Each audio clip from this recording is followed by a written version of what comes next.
Today we are going to start our fourth chapter that is geographical settings. इसमें बताया गया कि कैसे जो इंडिया का इमरजेंस हुआ। जो सबसे पहले एक सिंगल लैंड मास था पेंजिया, उसके दो पार्ट्स थे, गोंडवाना लैंड और लोरेशिया। लोरेशिया के अंदर जो यूरोपियन कंट्रीज़ वगैरह वो आती थी, लेकिन जो गोंडवाना लैंड था उसके अंदर अंटार्कटिका, इंडिया वगैरह ये कॉन्टिनेंट्स आते थे। और जो उसके बाद जो प्लेट टेक्टोनिक्स की मूवमेंट हुई उसके कारण जो इंडिया वो उस गोंडवाना लैंड से अलग होकर यूरेशियन प्लेट से जाकर टकरा गया, जिसकी वजह से हिमालयाज़ का फॉर्मेशन हुआ।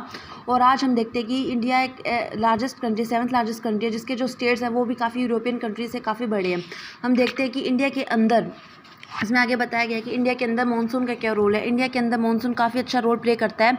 वेल डिफाइंड ज्योग्राफिकल यूनिट की वजह से इंडिया में अच्छी खासी रेनफॉल हमें देखने को मिलती है। साउथ वेस्ट मानसून से जो नॉर्थ इंडिया में काफ़ी रेनफॉल होती है, और जो साउथ वेस्ट मानसून है वो जून टू अक्टूबर लास्ट करता है। वहीं जो तमिलनाडु है उसमें अंदर हमें नॉर्थ ईस्ट मानसून का काफ़ी इन्फ्लुएंस देखने को मिलता है। इसके अंदर 3 क्रॉप्स होते हैं, खरीफ, राबी, जैद। और जो मानसून है वो उसने काफ़ी हेल्पफुल की जो एंशिएंट टाइम में जो ट्रैवलर्स वगैरह आए थे उनको ट्रेड रूट सर्च करने में और नेविगेशन में ये मानसून काफ़ी अच्छा रोल प्ले करते हैं। नॉर्दर्न बाउंड्रीज बताया गया कि इंडिया जो वन साइड से हिमालय से सिचुएटेड है और अदर 3 साइड से वाटर से सिचुएटेड है। जो हिमालयाज़ है वो काफ़ी अच्छी हमें एक पॉलिटिकल फिजिकल बाउंड्री का एग्जांपल फिजिकल बाउंड्री प्रोवाइड करते हैं, जिसकी वजह से इंडिया के अंदर सीवियर क्लाइमेट भी नहीं देखने को मिलता है। सेंट्रल एशिया से आने वाली कोल्ड विंड्स को प्रोटेक्ट करते हैं। और जो सुलेमान रेंज जो हिमालय का ही एक पार्ट है उसके अंदर हमें अलग पासेस देखने को मिलते हैं, जैसे खैबर पास, बोलन पास, गोमल पास। इन पासेस की वजह से जो काफ़ी जो फॉरेन इन्वेडर्स है वो इंडिया के अंदर आए। हालांकि जो ये हिमालय वो काफ़ी इन्वेजन्स को फॉरेन प्रोटेक्ट करता है इंडिया को पॉलिटिकल इन्वेजन से, लेकिन जो हमने बताया कि इन पासेस से जो एंशिएंट टाइम्स में इंडिया के अंदर जो इन्वेडर्स आए थे, जैसे ईरानियन, स्कीदियंस वगैरह, ये इन्वेडर्स आए थे। और हमने देखा इंडिया के अंदर जो प्रेजेंट जो पामीर प्लेट्यू वगैरह है वहाँ से देखा कि वो भी प्रोटेक्ट नहीं कर पाया था बुद्धिज़्म के ट्रांसमिशन को। सेंट्रल एशिया में वैली ऑफ कश्मीर देखने को मिलती है जो अलग साइड सारे मतलब 4 साइडेड से माउंटेन से सिचुएटेड है, जहाँ पर हमें एक ब्यूटीफुल जहाँ पर पीपल्स का अपना एक ओन वे ऑफ लाइफ है। उसके बाद जो हिमालय के फुटिल्स है वहाँ पर हमें एग्रीकल्चर ट्रैक्ट वगैरह देखने को मिलते हैं। उसके बाद जो रिवर्स वगैरह हैं इंडिया में अलग अलग तरह जो इंपॉर्टेंट रिवर्स है, जैसे गंगा, सतलुज और इंडस वगैरह रिवर्स है। इंडिया में रेनफॉल भी 25 सेंटीमीटर से लेकर 250 सेंटीमीटर्स तक अलग अलग नॉर्थ ईस्ट में ज़्यादा मैक्सिमम रेनफॉल देखने को मिलती है, वहीं वेस्टर्न पार्ट में कम रेनफॉल देखने को मिलती है। जो रिवर गंगा वगैरह है उन्होंने इंडिया के सेटलमेंट में इंडिया की जो प्रोग्रेस डेवलपमेंट में काफ़ी मेजर रोल प्ले किया। जो इंडस गैंजेटिक प्लेन्स था वहाँ पर एग्रीकल्चर ज़्यादा प्रोडक्शन देखने को मिलता है, जैसे रिवर, बार्ले वगैरह, ये सारी क्रॉप्स वहाँ देखने को मिलती है। और जो सेटलमेंट्स वगैरह है वो भी एंशिएंट टाइम में यहीं पर ज़्यादा थी। हमने देखा कि जो हड़प्पन कल्चर था वो इंडस रिवर पर सिचुएटेड था। वहीं जो रिवर के कोर्सेज डेवलपमेंट से भी ह्यूमन लाइफ इफेक्ट होती है, जैसे जो सतलुज रिवर था उसके कोर्स को चेंज करने के कारण जो हड़प्पन कल्चर वो डिक्लाइन हुआ। उसके बाद हम देखते हैं कि जो रिवर्स वगैरह वो पॉलिटिकल बाउंड्रीज़ का भी काम करती है, जैसे महानदी, गोदावरी जो रिवर उनके बीच में महानदी, गोदावरी, कृष्णा, ये सारी रिवर्स भी पॉलिटिकल बाउंड्रीज़ का काम करते हैं। जैसे आंध्र प्रदेश है वो गोदावरी और कृष्णा रिवर के बीच में है, वहीं जो तमिलनाडु है वो कावेरी और कृष्णा रिवर के बीच में देखने को मिलता है। उसके बाद जो वेस्टर्न पार्ट ऑफ पेनिनसुलर है वहाँ पर भी हमें डिस्ट्रिक्ट रीजनल यूनिट्स देखने को मिलती है। जो महाराष्ट्र है उसे लोकेट करते हैं, तब जो तापी और भीमा नदी थी साउथ में उसके बीच में अलग अलग रूलर डायनेस्टीज है, जैसे चोलक्यास ऑफ बदामीज, राष्ट्रकूटा, वो अपना इन सारी पॉलिटिकल रीजन्स की वजह से अपने आप को ज़्यादा एक्सटेंड नहीं कर पाए थे। और हम देखते हैं कि जो इंडस गैंजेटिक नॉर्थ की है और विंध्या माउंटेन्स जो साउथ में लाई करते हैं, और जो अरावली माउंटेन है वो एक ग्रेट पॉलिटिकल डिवाइड का काम करते हैं। जो अरावली के वेस्ट में जो पार्ट है वो काफ़ी डेजर्टेड एरिया, वहीं जो हम राजस्थान देखते हैं तो उसका साउथ ईस्टर्न पोर्शन में अच्छी खासी रिएशन देखने को मिल जाती है। उसके बाद जो साउथ ऑफ गंगा यमुना दोआब है जो bounded by the Chambal river to the west and Son river to the south and the Vindhya mountains and the Narmada river to the south lies the state of the Madhya प्रदेश।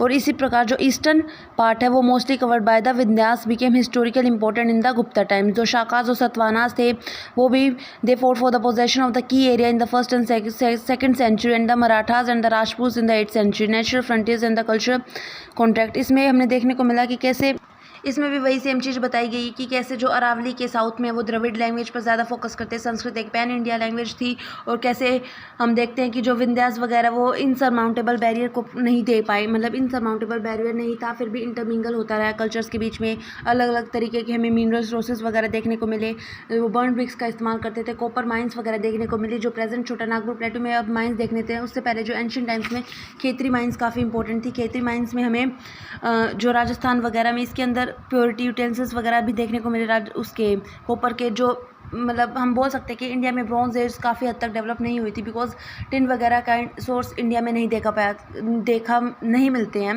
हालांकि जो हड़प्पन कल्चर है वो टिन का, ब्रॉन्ज जो vessels वगैरह मंगाते थे वो टिन को इंपोर्ट करते थे अफगानिस्तान वगैरह से। उसके बाद हमने देखा कि जो लेड वगैरह है वो इंडिया में आंध्र प्रदेश में मिलता है। उसके जो सतवानास, जो जिस वजह से जो सतवानास रूलर्स थे वो लेड कॉइन्स को ज़्यादा बनाते थे। हमने देखा कि जो अर्लीस्ट कॉइन्स थे पंच मांग कॉइन्स वो सिल्वर वगैरह से बनते थे, जो हालांकि इंडिया में ज़्यादा नहीं मिलता है। खड़गपुर हिल्स जो मोंगिया डिस्ट्रिक्ट में, वहाँ पर सिल्वर के कॉइन्स देखने को मिलते थे। प्लेसर डिपॉजिट्स, गोल्ड के प्लेसर डिपॉजिट कोलर फील्ड्स में कर्नाटका में मिलते थे, लेकिन जो हमें कोई इंडिकेशन नहीं मिला इनकी एक्सप्लोटेशन का 2nd सेंचुरी तक। हमने देखा कि कोलर जो है वो is considered the earliest capital of the Gangas of the south Karnataka, और जो गोल्ड कॉइन का इस्तेमाल होता है वो सेंट्रल एशिया और रोमन एम्पायर में भी होता था। हमने देखा कि इंडिया के अंदर हमें प्रीशियस स्टोन्स वगैरह देखने को मिले, अलग अलग तरीके के मिनरल्स, अलग अलग तरीके के मिनरल स्टोन्स, जिससे वो अलग अलग मतलब इम्पोर्टेंट था वो जेम स्टोन में।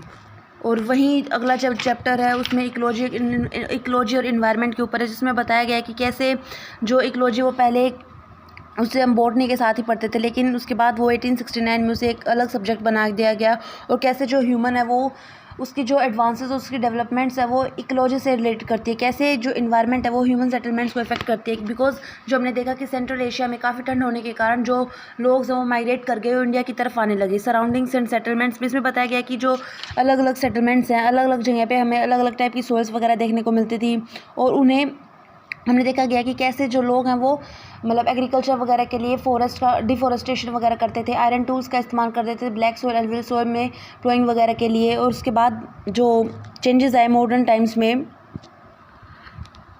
वो ह्यूमन और एनिमल्स वगैरह के कंट्रीब्यूशन से भी आए।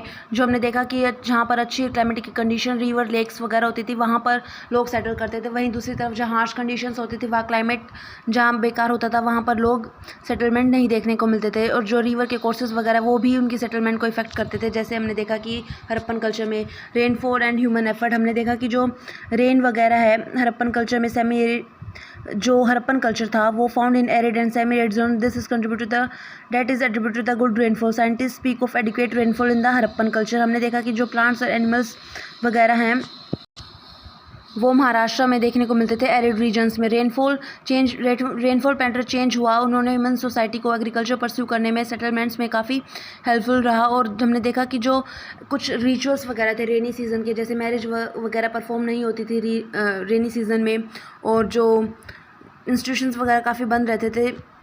एंशियंट टाइम में जो पीपल्स वगैरह वो एनवायरनमेंट को काफ़ी इंपॉर्टेंस देते थे, वो उन्हें रिचुअल्स में उन्हें परफॉर्म वगैरह करते थे रिचुअल्स वगैरह, उनमें जो प्लांट्स वगैरह होते थे जैसे नीमल, पीपल, शीशम वगैरह, इन प्लांट्स को वर्शिप करते थे, इन्हें मेडिसिनल प्रॉपर्टीज़ में यूज़ करते थे। और जो वो लोग स्पिरिचुअल मानते थे। गौतम बुद्ध फर्स्ट थे जिन्होंने बताया था, जो बोलते थे कि हमें काव वगैरह का स्लॉटर नहीं करना चाहिए, बिकॉज वो मानते थे कि जो काव वगैरह वो ग्रेजिंग वगैरह से हमारे एफोरेस्टेशन में हेल्प करती हैं। और जो बैकग्राउंड था इकोलॉजी एंड एनवायरनमेंट को वो हमें हेल्प करता है कि कैसे जो इंडियन सोसाइटी है उसके लोगों में कैसे कैसे चेंज आए, वो कैसे कैसे अपने इन्वायरमेंट के साथ चेंज करते थे, कैसे अपने इन्वायरमेंट से इफेक्ट होते थे, और कैसे जो अपनी हैबिटेशन वगैरह लाइफस्टाइल को इन्वायरमेंट के अकॉर्डिंग ढालते थे। Thank you. उसके बाद जो अगला चैप्टर है वो हम कल देखेंगे। Thank you.